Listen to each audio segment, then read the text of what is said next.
Professor Peldon. This is Math 155, Chapter 3, Section 2, the Logarithmic Functions. This is Part 1 of the lesson. So essentially, log functions you're going to find on the calculator near the e from the previous lesson. We're going to need those to solve exponential functions, because if the exponent is in the variable, if the variable is in the exponent, you're going to have a problem. So pick any number you'd like. 3 to the, I don't know, x equals, and we'll pick some number you can't do in your head, like 13. Is there an answer for that? Sure. Can you do it in your head? Most likely not, unless you're some kind of super genius. Okay, so you don't need to convert that to another format. So log base 3 of 13 equals x is the log form. So you see down here we have log form and exponent form. You should be able to go back and forth. That is a primary skill you need to have to be successful in this chapter. If not, you cannot do any of the solving or graphing or anything else. You need to be able to go back and forth. So in the second one, you could type that in and be able to get an answer in the calculator. The first one you could not. This is useful for all the finance formulas where you don't know the time period you're solving for that. So what's important here is the base of the log is the base of the power, and the point of the log is to get the exponent, and the outcome of that is what's being logged. Okay, so let's do some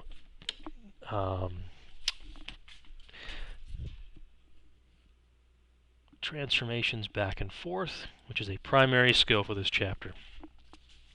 Okay, so it's in log form, go to exponential. If it's an exponential, go to log form. So the first one's in log, so the base of the log is 5, so that is also the base of the power.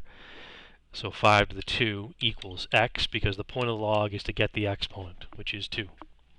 The base of the log is b, the point of the log is to get the exponent, which is 3. And again, it doesn't matter which way you write it. You can write this one as x to the 5 squared. It doesn't really matter. The point is I'm picking out the pieces that are important here. So if this is base 3 log, that's also the base of the power. So it's 3 to the y equals 7, because the point of the log is to get the exponent, which is y. It's going the other way. If it's base 12 in the power, it's log base 12. And the point of this is to get the exponent, which is 2. So log base 12 of x is 2. So here it's log base 1/4, because that's the base of the power. The point is to get the exponent, which is z in this case. So we're logging y. And the last one, log base 4, because that is the base of the power. And we're trying to get the exponent, which is n, so we're logging 15. Okay. Pause the video, try the student problems for yourself. Okay, so we have b to the second equals 25. We have 4 to the y equals 26. We have 7 to the third equals x. And again, keep in mind each of these can be written the other way, so I can write this as 25 equals b squared. It doesn't really matter. I just have a preference of myself putting the exponent term on the left side. So this is log base b of 27 equals 3. Log base 2 of x equals 5. Log base e of 33 equals y. And you'll learn later on that log base e is actually called a natural log. Okay, so you can calculate by hand the rational logarithms. Not all of them can be done by hand. A lot of them work out to decimals, but some you can. The ones I'll ask will work out by hand as far as the evaluating problems.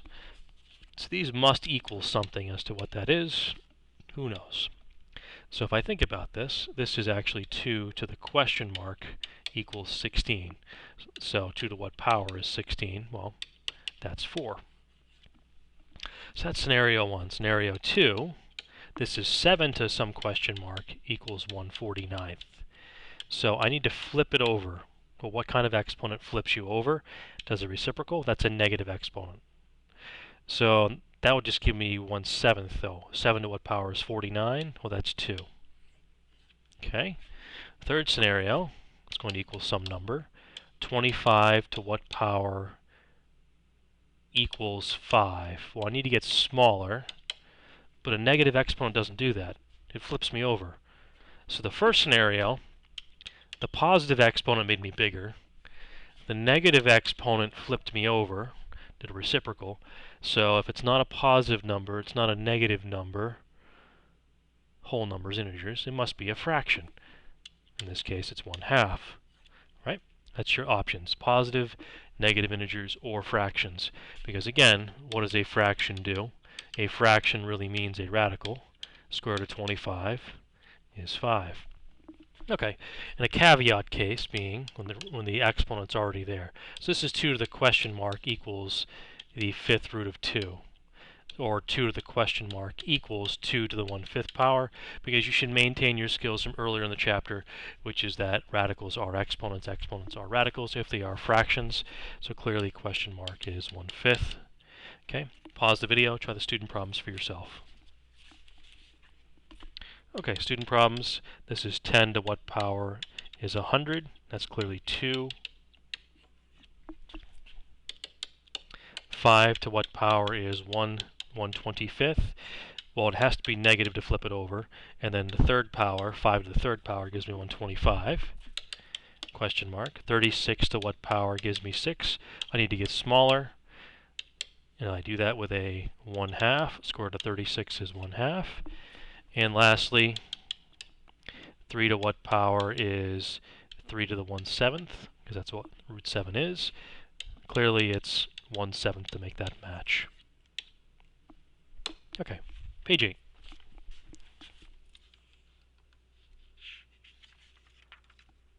Properties of logarithms, which are going to be paramount to being able to solve equations, is the log of 1 and the cancellation rule. So first off, why does the log of 1 always equal 0? And the base is irrelevant. I'm just going to call it b. It does not matter what number you pick. Pick your favorite number that's valid. So if I change the format, that's b to the 0 equals 1, which you should know your exponent rules from grade school and high school, which is anything to the 0 power is 1. So it doesn't matter what the base is, just make it 0. Okay, the other one, or the other two properties, is why is log base b of x equals x? Why do those cancel? Right? Why do those cancel? Well, before you cancel them, rewrite the problem and think for yourself. Log base b of b. So that's b to the x power, right? B to the x power equals b to the x. So that's y. Okay? So essentially, the base of a power and the base of a log, if they match, right? They can't be different things, obviously. They cancel. So they cancel if they're the same base. So using that, we can use that to solve equations, which we're not going to do yet, but we can simplify expressions in the meantime, which is the prerequisite to solving equations. So let's try some examples. So this one you would think cancels holistically, but there is actually an exponent there of 1. So those cancel, leaves me with a 1. This is 0 because log of 1 is always 0, as we saw, no matter what the base is. These cancel, leave me with 5. These cancel, leave me with 9. Those don't cancel because it's not base 2. However, I can write it as a base 2 because that's 2 to the third power and leaves me with a 3. Pause the video, try the student problems for yourself. Log of 1 is 0. There's actually a 1 there, so those cancel, leave with a 1. They don't just disappear, right, like Houdini. Those cancel, leave me with 8x. Those cancel, leave me with 17. Those don't cancel. However, if I rewrite it to get a base of 3, because the point is that they have the same base as log and powers to be able to cancel, you get a 2. Okay. Last part. So there are infinite number of logs, but you can't put infinite number of buttons in a calculator. Okay. So the two they put on calculators are called common logs and natural logs. And why did they pick those two out of the infinite number of logs you could do? Well, our number system is base 10, and plus we have 10 fingers, so the most common one would therefore be 10. So if you see a log with no base, it is log 10. Okay. Similarly, a radical with no number as an index is a square root by default. There has to be some default value. For radicals it's 2 for square root. For logs it's base 10. For log base e, you write it with an ln, which is natural log. Okay, that is the shorthand, because in financial formulas they use the base e, but they don't want to write that out, so they use natural log as a shortcut. So as a result, those cancel, leave you with a 2, because essentially what you have is log base e squared. Okay, so e cancels natural log, so you're left with 4x, and therefore this is really log base 10, because there's nothing written. That's 10 to the third, so I'm really left with a 3. And there must be a 10 here, since there's nothing written, it's a common log, so I'm left with 5x squared. Pause the video, try these student problems.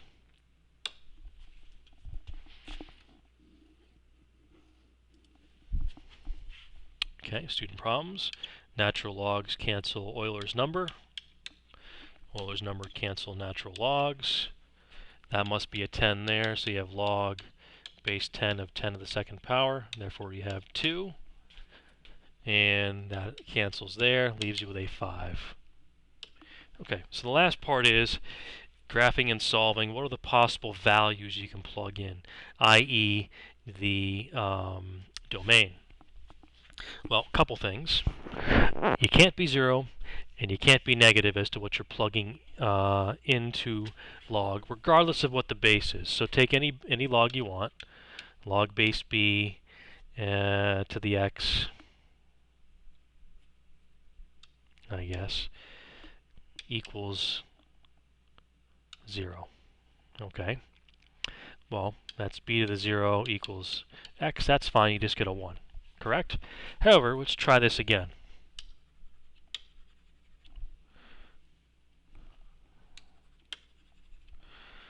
What if I plug in a 0 here and a number?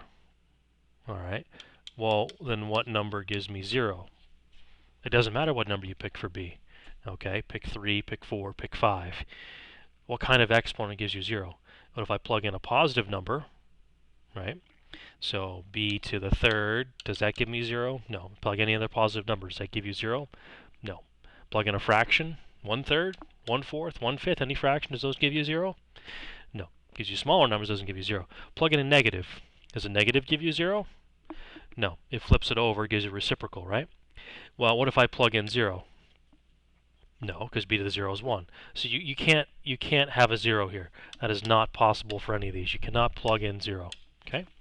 All right. The other thing is, what about negatives? Okay. Well, take any log, doesn't matter what log. Can be what's plugged in negative. So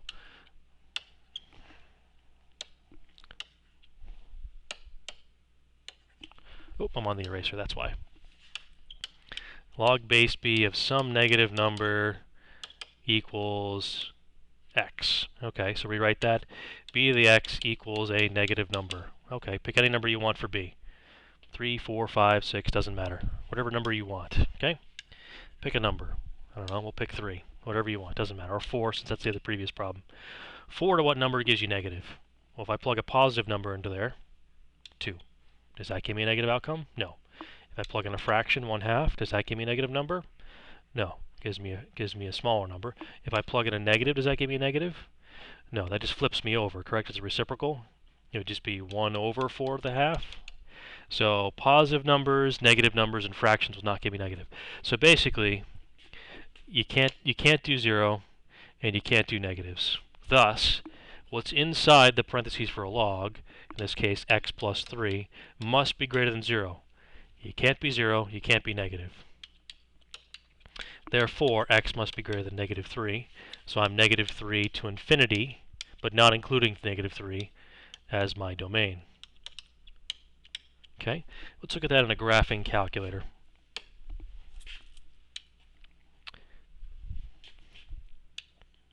I'll move this one over here. And here is, let's start a new one here. Okay, so our problem here is the log, this gives base 4, although base doesn't really make much of a difference, of x plus 3. And you can see from here, domain left and right, or possible x values. Okay, 1, 2, 3. I can't make my x equals -3 as an asymptote that it can't cross. Okay, let's try a few more.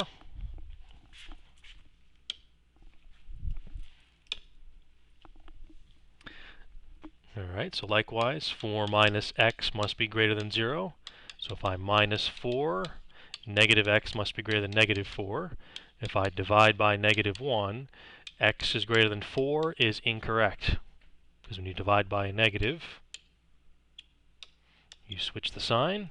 So if x is less than 4, so I am 4 or less as my domain. Okay, we can verify that.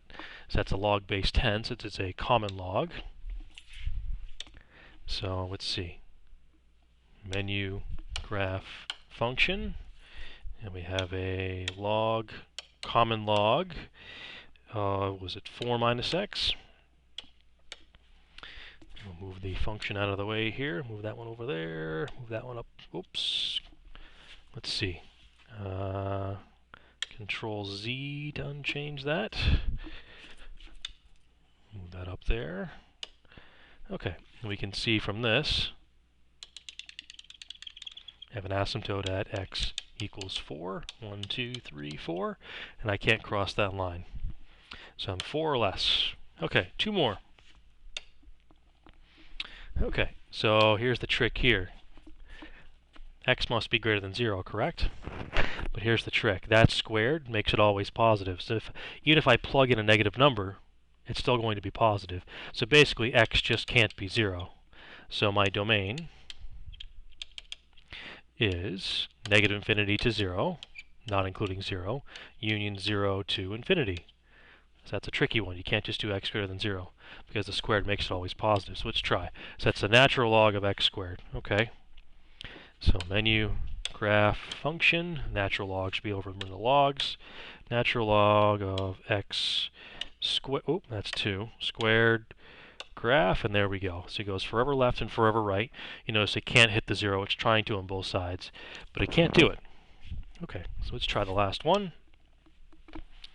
So we have a 5 on the outside. That just multiplies the overall outcome by 5.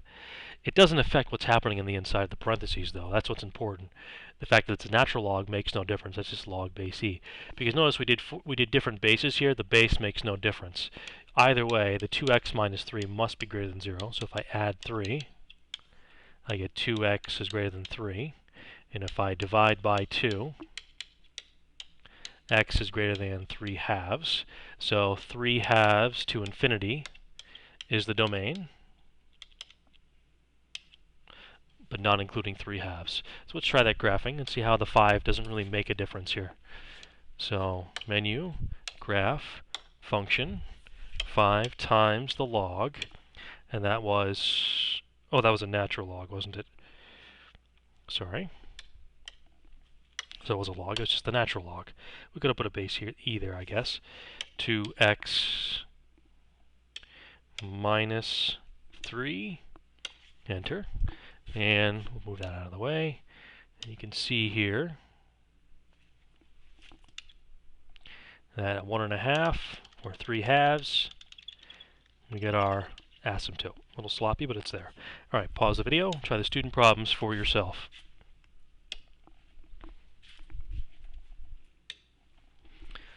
Okay, first one, 3x minus 6 must be greater than 0. 3x must be greater than 6. X must be greater than 2. So my domain is 2 to infinity, but not including 2. 1 minus x must be greater than 0, so minus 1. Negative x is greater than -1. Divide by -1. X must be less than 1.